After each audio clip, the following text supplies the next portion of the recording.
Alrighty, I think, yeah, we're good. Alright, looks like we're on. So, as you can tell by the title here, I think I changed it. Did I? Yeah, Death of the Bachelor by Panic the Disco live review. That's what you're watching. Yep, yep, that's what you are watching, actually. So, here it is. I know, it's beautiful, isn't it? I should probably change my light thing. Yeah, there we go. So, um, this time I actually have a really good place to start with this album. Well, what can I say? I'm a fan of Panic! The Disco. Um, this album is no less of a testament to how much I love them. Just the musical influences and whatnot, great band. And I think you'll come to agree with me when we go through this. Well, the song list goes as follows. Victorious, Don't Threaten Me with a Good Time, Hallelujah, Emperor's New Clothes, Death of the Bachelor, Crazy Equals Genius. That is side A. Side B, LA Devotee, Golden Days, The Good, the Bad, and the Dirty. Great song. House of Memories, and Impossible Year to finish off the entire LP. So, let's start with the cover art, as per usual. So, I love the cover art for... I'm trying to turn the right way. There we go. I love the cover art for this. You know, like back in the day when you were like just getting started with MS Paint and you're like, I'm gonna make it look like I have a really cool car or something. Oh well, yeah, you're gonna take like a picture of yourself and like draw on it or something and be like, yo, this looks really cool, man. It looks like I own a car, even though you're probably like 8 at the time. So anyway, my point is that this album really evokes that look, and I really like that. This side. As you can tell, that is Brendan Urie himself, sitting there covered in what appears to be a tattered suit drawn on in some sort of paint program or something, with a car in a pool that I'm assuming he wrecked into the pool, judging by the first side of this album. Now, let's go into the actual beautiful, beautiful wax itself. I got a download code with this. Ended up giving it to someone else because I already have this album. And I made a rule for myself. Don't buy albums you already have on vinyl unless it's Pink Floyd or Panic! The Disco or Prince. So anything that starts with a P is... Oh, and I'm trying to find Mothership by Led Zeppelin. If anyone knows where that is, hook me up, please. So, let's go right into it with the lyric sheet. I love the lyric sheet. Short, sweet, to the point. Tells you the lyrics. Perfect. Absolutely perfect. And, let's go down to, where is this? Here it is. Alright. I love 21 Pilots and Panic! The Disco have the best special thanks in their albums. This one is, I like to thank Sarah for her endless support of every crazy thing I do, which his wife, Sarah Urie. She's pretty neat. My fans who've been there from the very beginning, and ones who are just joining the family, followed by welcome. This would be an interesting welcome to this. So anyway, I'm trying to find where it is, but here it is. Alright, my favorite quote with this entire thing, I don't think you guys realize this, but Brendan Urie is the last original member of Panic! The Disco. He had Dallin Weeks and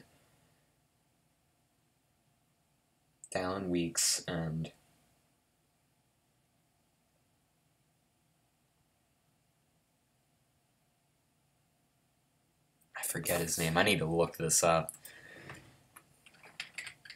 Oh, no, I don't. Ryan Ross. There we go. Ryan? I think it's Ryan.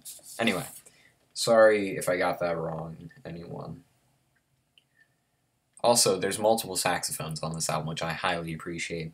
But anyway, the funny thing is, because he's the last original member, it says Panic! The Disco is, and usually just has like the band members and stuff.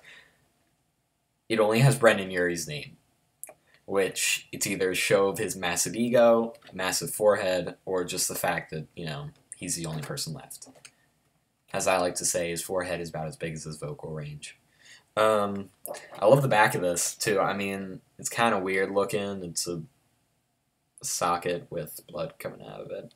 I think it's blood. It could really be anything. Which takes me to the actual record itself. Not packaged in an anti-static sleeve. Pretty common by Fueled by Ramen label, which does 21 Pilots. I think they did Fall Out Boy for a while. No, that was Decay Dance. Never mind. Not Decadence. Decay, like a decaying body. Dance. Trust me, I would know. My one gripe about this actual physical record itself, no track listing on the sides, but still really cool art on each side. There's a plug and an outlet on each side. I really like that. I really like that. I don't know why I do, but it's just really neat. So anyway, let's get this thing in here. Let's move on to, yes, alright, let me get my setup here. Gotta have my lyric sheet in front of me for quoting. I have everything set up here. Gotta check the chat before I really get into this. We're good. Alright. So, wow, I haven't had any drop frames. I'll take that. Yeah, I'll take that any day. It's weird fixing your hair in a webcam that doesn't work, you know? Well, not work, but you know what I mean. One that's flipped the wrong way. So anyway, let's start at the very beginning like you would with any album, with the song Victorious. This is probably one of the singles you've heard before, probably remixed once or twice. I know I've heard it. It's probably the only one you probably heard on live television, other than maybe Death of a Bachelor, or maybe if you watch Ellen a lot, because she has them on, like, all the time. Seriously, like, she has them on all the time, and it's great, because, I mean, it's Ellen, and you get Panic at the Disco, so it's pretty good. It's pretty good. Anyway, so very first song, Victorious, starts with a little bit of chanting, very stadium fodder, I guess you could call this song. It's very good for when this did go on tour. I mean, I completely missed it. Man, that tour was awesome. I'm definitely going to talk about that later.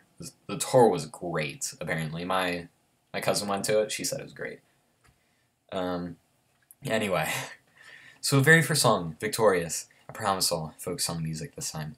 This song, okay, so Panic at the Disco, you have to take them for face value most of the time, and this is especially with this. I'm not even gonna read any of this. I mean, honestly, if you were to listen to it, you'd be like, this is just your typical pop song with that Brendan Urie style that we've come to expect from Panic at the Disco, which is just great. Love it. Next song, which is Don't Threaten Me with a Good Time, and I love the title, first of all. I love the title. Great title, Brendan. Huge fan. Huge fan. Always have been. Their complete discography digitally. I only have Death of a Bachelor on vinyl, but I hope to find Vices and Virtues on vinyl. That'd be great. Love Vices and Virtues. Especially the last song. The last song's really good. Anyway, back to Don't Threaten Me with a Good Time. I like this song. If you've heard the song Rock Lobster by B-52, you may hear excerpts of that in this song.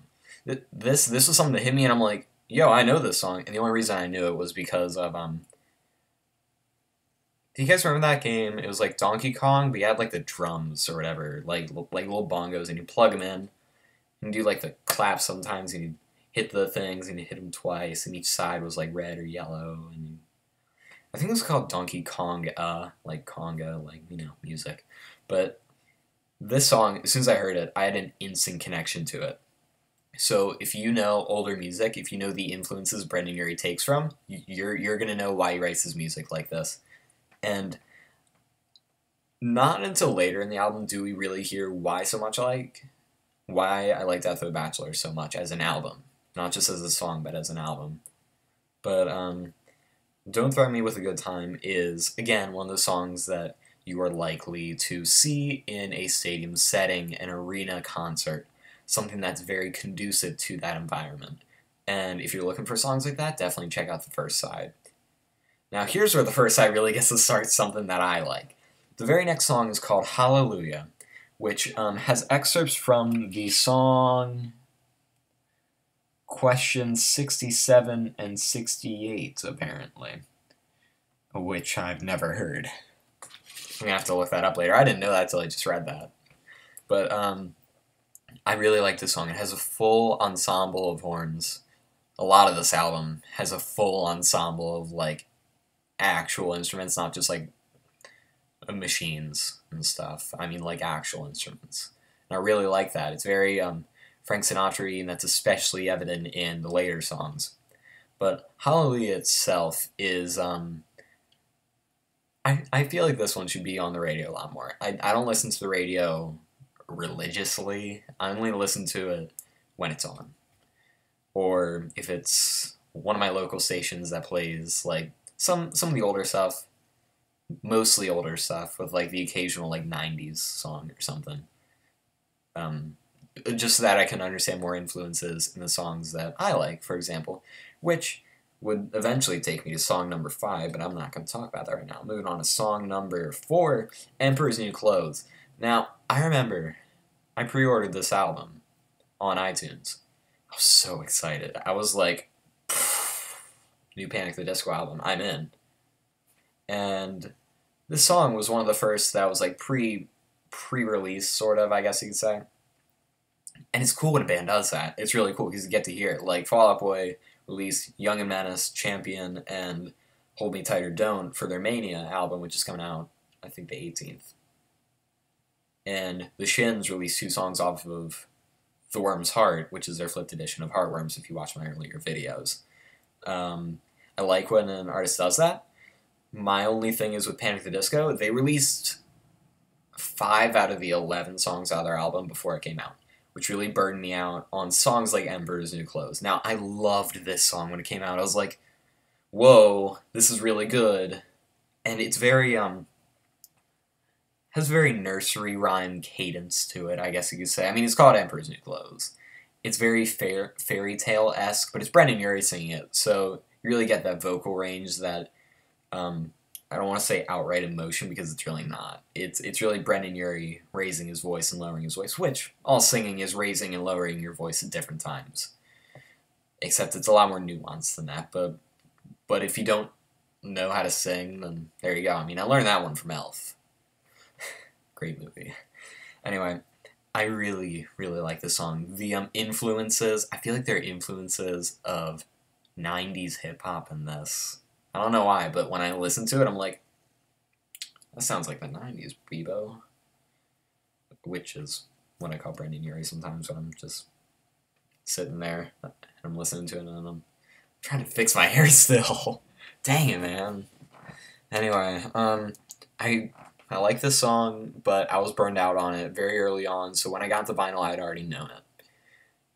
The actual quality of each of these songs, and this goes like for all of them in terms of the vinyl production, is pretty good. Compared to my Fall Out Boy albums, which absolutely suck once you get closer to the middle of the record, which really messes with the fact that I really wanted to listen to, what's that song called? Nobody Puts Baby in a Corner. I love that song. It's so good. Now, this album didn't do that. It didn't, like, skip or speed up or speed down or sound any way distorted. Unlike Here's Looking at You, Save Rock and Roll by Fall Out Boy that skips on the very first song. Yeah, that's right, I'm looking at you. Anyway. All of that aside, Emperor's New Clothes is a song that you have to listen to if you want to get the main idea of this album. In terms of its lighter songs. Well, light, darkish, kind of middle, you know? It's kind of middle-ish. But that takes me to the title track. And the title track is beautiful. Death of a Bachelor by Panic! At the Disco is a wonderful song. Really showcases Brendan Urie's talents, really showcases his backup. The band that he recruited, they got, alright, let's see here. Tenor sax, 2 of them. An alto, a baritone sax, tenor trombone, bass trombone, trumpet, another trumpet for like 5 songs, a flugelhorn, another trumpet, background vocals on a few of the songs. All guitar, bass, and drums by Brendan Urie, except for the drums on Hallelujah. So, Bebo does a lot for this band. He is the main guy that really does a lot of things behind the scenes and in front of the scenes. And this is really evident in Death of the Bachelor, in which he channels his inner Sinatra almost. And I know that sounds very not okay to compare Brendan Urie to Frank Sinatra, but if you listen to this song and once I get to Impossible Year, I'll tell you all about it. Death of the Bachelor, very good song. I really like it. It's probably my favorite song in the entire album, right next to Golden Days. And every time I hear the beginning of the song, I'm like, it's Panic at the Disco. It's immediately, it hits you and you're like, this is Panic at the Disco. This is definitely them. You can tell by his voice. There's a lot of vocal changes in this. You can definitely tell that he's not straining. He's doing it comfortably.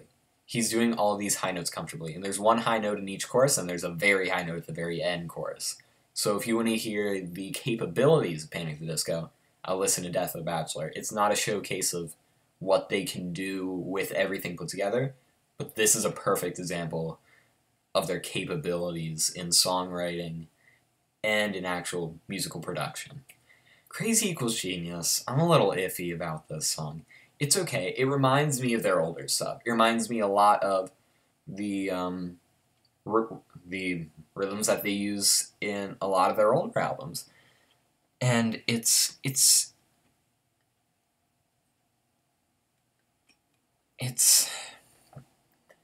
this is one I'm just going to say pass, but don't completely give it up. It's important to the album. This is a huge difference from their last album. Too Weird to Live, Too Rare to Die was a great album, don't get me wrong. Very synthesizer heavy, I guess you could say. It's a lot of change in the actual production, so there's a lot of differences that, like, if you heard them live, huge differences. You probably hear a recorded track with Brendan Urie singing over it. But with this album, the fact that I like it is that he can perform these live with a live band. All the songs. Except for, like, maybe one or two of his covers, which I'll get to at the end. Crazy Equals Genius is good. Kind of repetitive. A lot of vocalization. So if you're into, like, I don't want to say scat singing, because it's not. It's not even close to that. But it's, like, that sort of idea to it, I guess, is the best way to put it.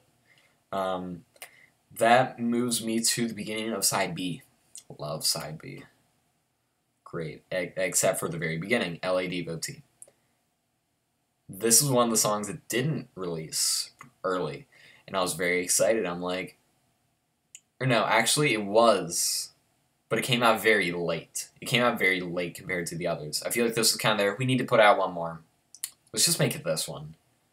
And this is a song that I feel like tries to capture Brendan Urie's more luxurious, oh, look at how famous I am side. Kind of how Purple Rain has Baby I'm a Star, which is definitely Prince's testament to, hey guys, look how famous I am, or how famous I'm gonna be, because he didn't really know at the time. And LA Devotee is like, hey guys, I live in LA, look at how cool I am. Like, I mean, what song hasn't done that in the past few years? What song hasn't mentioned where it takes place and specifically says how great that place is? I mean, there are a lot of songs like that, but since it's Panic at the Disco, I'm not going to hit them too hard for it, because I like Panic at the Disco, and I can appreciate what they do for the genres that they're trying to emulate. And I feel like there's a lot of emulation in this. There's a lot of emulation in 21 Pilots, a lot of emulation in Panic at the Disco, a lot of emulations in Lana Del Rey, Radiohead lawsuit. Anyway, I'm not going to get into that. That takes me to my second favorite song on the album, Golden Days. I love this song. I really like it. Okay, so this is you're gonna get through the first verse and be like, all right, I'm digging this. Then you're gonna hit the slow part and you'll be like, ooh. It is very roller coastery, much like a lot of songs you hear today. But there's really no true end of one part and start of another, which is why it feels like one cohesive song instead of The song's just intro, verse, chorus, bridge, chorus. Like, almost every song today is like that. That is the Western equivalent of songwriting nowadays. And Panic! At the Disco, they follow this sort of in most of their songs. I'd like to say, but also not like to say, because, hey, I like them. I want to see something different. And they really hit the nail on the head with this one. I really, really like the bridge. I really like it. I mean, if I tried to sing it, I'd probably break my neck trying to get my vocal cords to actually do it. I'm not saying he hits any high notes or low notes. I'm just saying he sings it so well and so out. Like, he sings it out. He doesn't hold anything in during the bridge, and it's great because it's right after a quieter version of the chorus, and I really like when the band sort of quiets down for a little bit, but then goes in like this mind-blowing section, and of course he brings back in those horns at some point, and everything just comes together. It's my very favorite part. If I were to choose a favorite highlight from this album, it'd be that moment. If I were to choose a favorite song, it'd be Death of the Bachelor. But if I were to choose a favorite moment, it would be that specific part of Golden Days, just because it hits me harder than the entirety of Death of a Bachelor. But because of how iconic Death of a Bachelor is and how much I liked it when it first came out, I can't dismiss it this quickly. So, moving on to The Good, the Bad, and the Dirty, which is... you know how I said 90s hip-hop? Or hip-hop in general, actually? There's a lot of... It's almost talking. It's close to talking. I don't want to say it is talking, because it's not talking. He's actually singing. But, whatever influences he got from this, however he wrote this, it's an interesting song. Definitely different from everything else on the album. Interesting lyrics, I'll tell you that. Again, they slow everything down at the bridge, and I like when a band is able to slow things down and not leave you like, no, finish the chorus, like, keep going with that. No, they give you enough of what you need. And that is truly the mark of good songwriting, when they give you enough of what you need and introduce new things as you go along. I love when a band can do that well. It takes a lot of skill. And you can definitely see that skill in, you guessed it, Panic! At the Disco. So, moving on to House of Memories. I forget who he did this with. He did this with some sort of electronic artist, I feel like. It's got to be in here somewhere. I know he does the song with someone. It doesn't specifically say on the title, like, it's not like featuring this person. It's more like produced with this person. Kind of how like a few of the songs off Blink-182's California is produced by Patrick Stump, but it doesn't say, oh hey, Patrick Stump's here. No, it just kind of leaves it in the side there. You can definitely tell that there are some electronic influences in this. And while I've kind of grown out of that, I used to be super into Deadmau5. I used to be super into Daft Punk.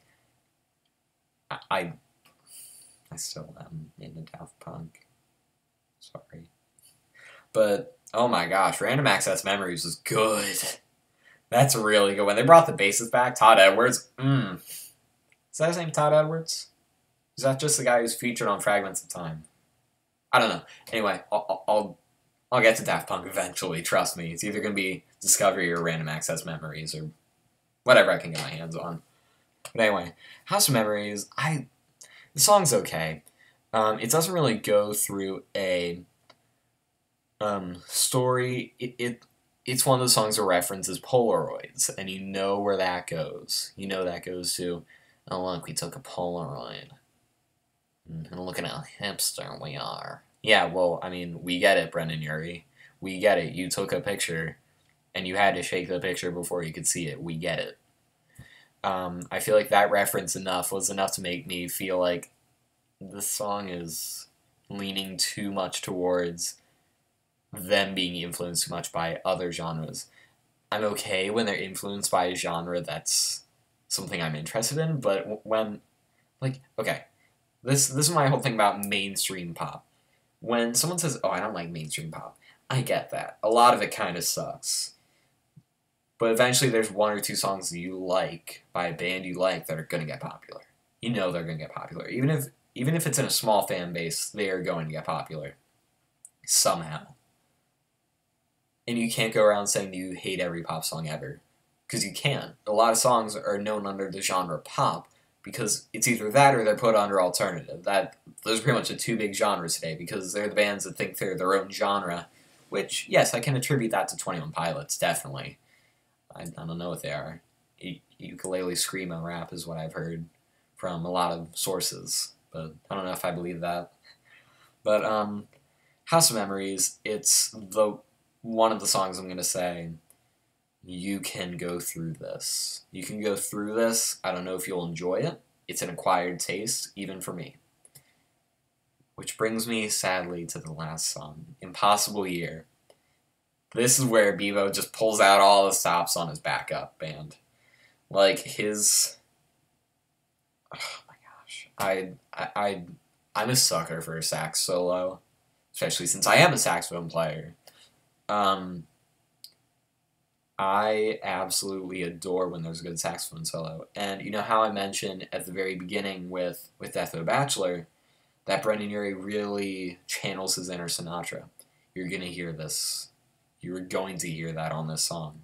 You were going to hear his voice gets a little deep at points, and you're like, whoa, Bebo, you are literally being possessed by Frank Sinatra. I mean, obviously he's not, but you can just tell just by his voice that there's a definite influence of early to mid, no, actually mid to late jazz, I'd say. Like when Frank Sinatra was really popular, he really channels that. And this song, Purple Rain, ended wonderfully. Heartworms was not the best ending. If I could give one album one of my stickers of, yes, this ended really well, it would be Panic! At the Disco. It led up to this. Just like Purple Rain led up to Purple Rain. Death of a Bachelor led up to Impossible Year in a way that makes you feel like... It makes you feel like you've listened to it at the end. Like the whole thing. You're like, I've experienced Death of a Bachelor. That's all there is. And I can go back and listen to it again. It makes you want to listen to it again and hear those things in the music. So if you weren't paying attention for like the first 10 songs... What is it? 1, 2, 3, 4, 5, 6, 7, 8, 9, 10. Yeah, 10. Because there's 11 songs on the album. I don't know. I have to count that again. He goes and just sings his heart out on this one. I mean, he does on pretty much every song. Just the ability that he has with his voice, he flaunts it. He flaunts it, and he knows he flaunts it. And I love that. I actually really like that. And this song showcases that very well. The song showcases the fact that, hey, look at my voice, or, hear my voice. I've got a pretty good one. And my backup band is also really good. And just the jazz influences, the Frank Sinatra influences. Because he grew up in a house that was very music-centric. And I'll get to that later. But I really appreciate the fact that he did this for the very last song, so I put it somewhere in the middle. It's very important, and I feel like it brings the album to a close with a nice little gift wrapped with a nice little ribbon, like a nice red and black ribbon. I'm only saying red and black because that's all I see right now on the lyric sheet. That's Death of a Bachelor for you. I'm gonna have to give it an 8 just because when I'm flipping an album like from A side to B side, when I put it on, I hope to be excited to start the new side. LA Devotee doesn't do that for me. Crazy Equals Genius doesn't do that for me. Just like I said with Purple Rain and Darling Nikki, I couldn't do that. I just don't like that song very much.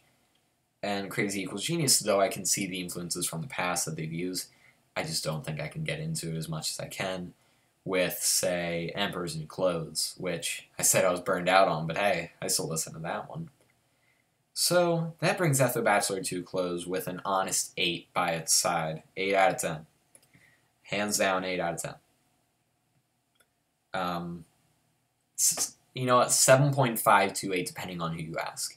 I feel like some people will give you different opinions, especially based on the fact that had used excerpts from B-52's song Rock Lobster, and a lot of people don't like that song very much. But I think it fits well into Don't Threaten Me with a Good Time. But anyway, I'm done with the album. Now, on to Panic! At the Disco as an entity itself. I absolutely adore the personas that they made for themselves, or himself now, and I love how they use that in their shows. For example, they did a cover of Moving Out, also known as Anthony's song, by Billy Joel. Now, if any of you know anything about Billy Joel, you know that Billy Joel's a great songwriter, a really good singer, knows how to play the piano like an absolute madman. And, I mean, he's up there with Elton John in terms of piano, at least in my opinion. And they're just both, well, Elton John and Billy Joel are both very good, but specifically Billy Joel, he is the quintessential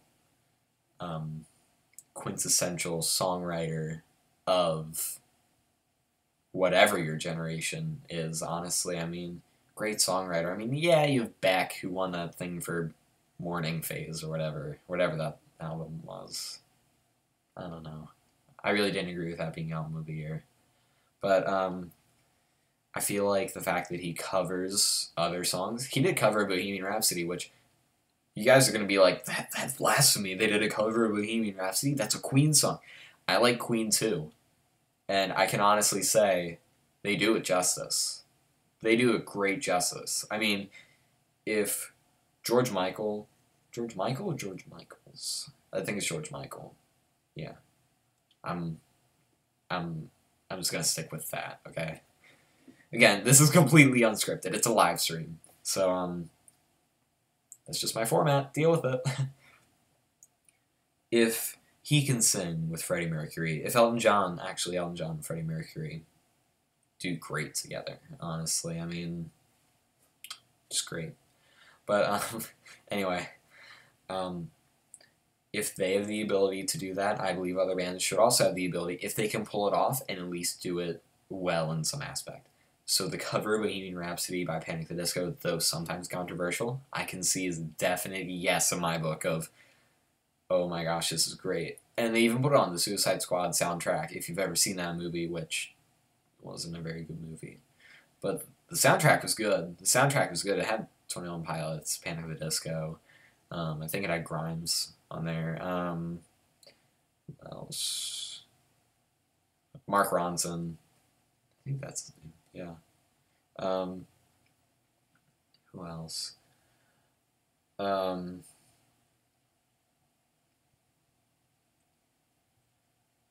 I don't know half the people who worked on that soundtrack because I don't know rap music. I only bought the album for like Panic! At the Disco and 21 Pilots.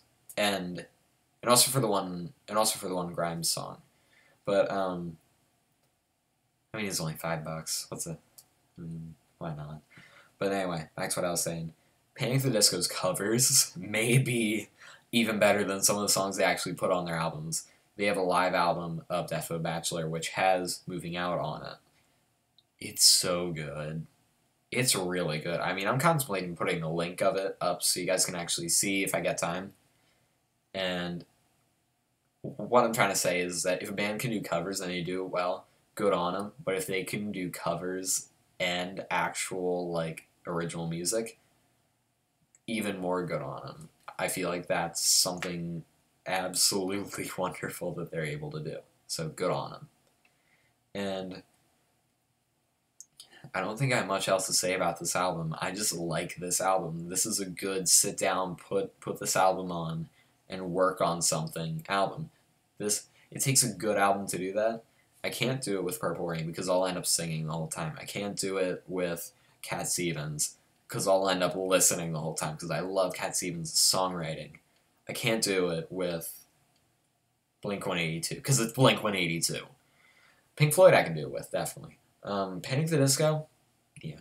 I can't do it with any EPs, though. Only like 5 songs for my Coldplay one.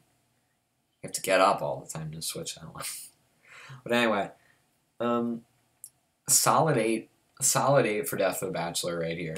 I'm glad this is one of my shorter streams somehow because, after that Purple Rain one, I'm like, I gotta stop sidetracking. But I feel like that was a good balance this time. So, again, I hope you guys had a wonderful time with this live stream of Death of a Bachelor. And what's in here? I hear a clinking. Oh, it's my record turntable manual or whatever. But yeah, this is one of the first albums I ever got for my turntable. It was that one and